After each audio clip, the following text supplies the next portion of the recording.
बिहार में राबड़ी आवास से सामान की शिफ्टिंग शुरू हो गई है। गुरुवार रात 4 से 5 छोटी गाड़ियां पटना में 10 सर्कुलर रोड स्थित सरकारी आवास यानी राबड़ी आवास पहुंची।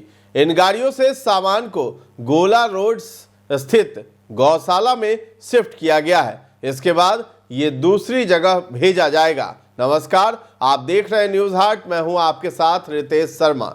बिहार में नई सरकार के गठन के बाद बदलाव सिर्फ मंत्री परिषद तक सीमित नहीं रहा, बल्कि नेताओं के सरकारी आवासों में भी फेरबदल शुरू हो गया था।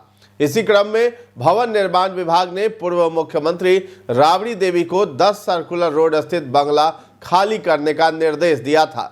इसके साथ ही उनके लिए नया आवास भी आवंटित कर दिया गया था। प्रशासनिक आदेश के बाद 10 सर्कुलर रोड स्थित आवास में कुछ गाड़ियां देर रात पहुंची। 25 दिसंबर की देर रात इन गाड़ियों के राबड़ी आवास पहुंचने से हलचल शुरू हो गई।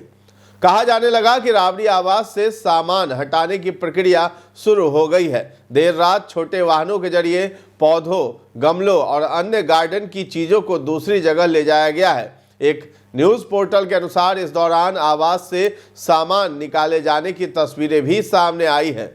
रात के अंधेरे में राबड़ी आवास पहुंची छोटी गाड़ियों से पौधे और गार्डन के अन्य सामान निकालने की जो वीडियो सामने आई है, तो ये शिफ्टिंग ऐसे वक्त में हो रही है जब आरजेडी सुप्रीमो लालू यादव दिल्ली में है, तेजस्वी भी बाहर है। घर में कोई पुरुष नहीं है। हालांकि आरजेडी की तरफ से इस मामले पर सामान शिफ्ट किए जाने को लेकर कुछ भी कंफर्म अभी तक नहीं किया गया है। तो आपको बता दें कि 1 महीने पहले राबड़ी आवास खाली करने का नोटिस भेज दिया गया था। तो 20 साल बाद लालू परिवार को सरकारी आवास यानी राबड़ी आवास खाली करने का नोटिस मिला। 1 महीने पहले 25 नवंबर को बिहार भवन निर्माण विभाग ने यह नोटिस भेजा था। भवन निर्माण विभाग की ओर से जारी आदेश में कहा गया था कि बिहार विधान परिषद के नेता विपक्ष के लिए पटना केंद्रीय पुल की आवास संख्या 39 हार्डिंग रोड अलॉट किया गया है। सूत्रों के मुताबिक राबड़ी आवास को खाली करने की प्रक्रिया पिछले कुछ दिनों से चल रही है। पूरा सामान धीरे धीरे महुआ बाग और आर्य समाज रोड स्थित आवास पर ले जाया जा रहा है। इस आवास को चरणबद्ध तरीके से खाली किया जाने लगा है। बता दें कि नोटिस जब मिला था तो उसके खिलाफ लालू परिवार एकजुट दिखा था। 1 महीने पहले आवास खाली करने को लेकर मिले नोटिस पर लालू परिवार एकजुट था। तेज प्रताप यादव ने सोशल मीडिया पर लिखा था कि छोटे भाई ने मुख्यमंत्री पद की शपथ ली और बड़े भाई के बंगले को खाली करने का आदेश दे दिया। लालू जी और उनका परिवार अब 10 सर्कुलर रोड के बंगले में नहीं रहेगा। 28 साल से जिस आवास से बिहार और राजद के लाखों कार्यकर्ताओं का एक भावुक रिश्ता जुड़ा था, उसे एक सरकारी नोटिस में खत्म कर दिया गया है। इस घर के जाने के साथ ही नीतीश जी और लालू जी के बीच के भैयारी वाले नैतिक रिश्ते का भी अंत हो गया है। रोहिणी ने कहा था कि राजनीतिक कद का ही सम्मान रखते। बता दें कि नोटिस मिलने से ठीक 10 दिन पहले 15 नवंबर की देर रात लालू यादव को किडनी देने वाली बेटी रोहिणी ने रोते रोते राबड़ी आवास छोड़ दिया था। पटना एयरपोर्ट पर पत्रकारों से बातचीत में रोहिणी ने कहा था कि मेरा कोई परिवार नहीं है, उन्होंने ही मुझे परिवार से निकाला है। सारी दुनिया सवाल कर रही है कि पार्टी का ऐसा हाल क्यों हुआ है, लेकिन उन्हें जिम्मेदारी नहीं लेनी है। इसके बाद 3 और बेटियों ने राबड़ी आवास छोड़ दिया था। तेज प्रताप को लालू यादव पहले ही पार्टी और परिवार से बाहर कर चुके हैं। इसके बाद से वे अपने सरकारी आवास में रह रहे थे।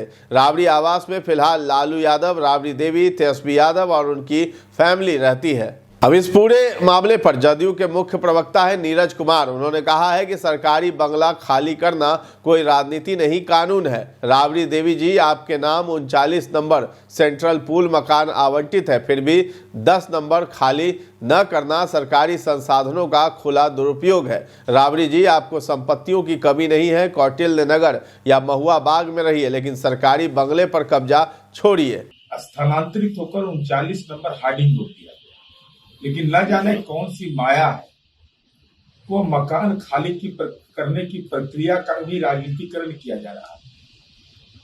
हमारी उम्मीद है कि सरकारी संसाधन का दुरुपयोग करना राजनीति में अक्षम्य अपराध होता है। तो मकान खाली करना नियमानुकूल है, लेकिन मकान के जो सरकारी साजो सामान है, अगर उसमें कोई भी क्षति होती है, यह राजनैतिक रूप से अनैतिक काम माना जाता है। इसलिए हमारी उम्मीद है कि लालू जी, अब आपके पास संपत्ति की श्रृंखला है, मन करे कौटिल्य नगर में रहिए, महुआ बाग में रहिए, पटना में 1-2 मकान है, शेखपुरा में है, जहां मर्जी करे वहां रहिए, लेकिन सरकारी बंगला को खाली करिए, क्योंकि भवन निर्माण विभाग का सक्षम आदेश है। गौरतलब है कि राबड़ी देवी वर्तमान में विधान परिषद में विपक्ष की नेता हैं और वो 16 जनवरी 2006 से 10 सर्कुलर रोड स्थित बंगले में रह रही थी। सरकारी आदेश के तहत अब उन्हें हार्डिंग रोड स्थित केंद्रीय पूल आवास बंगला नंबर 39 में स्थानांतरित किया जा रहा है। भवन निर्माण विभाग के अनुसार यह आवास विधान परिषद में विपक्ष के नेता के लिए निर्धारित है।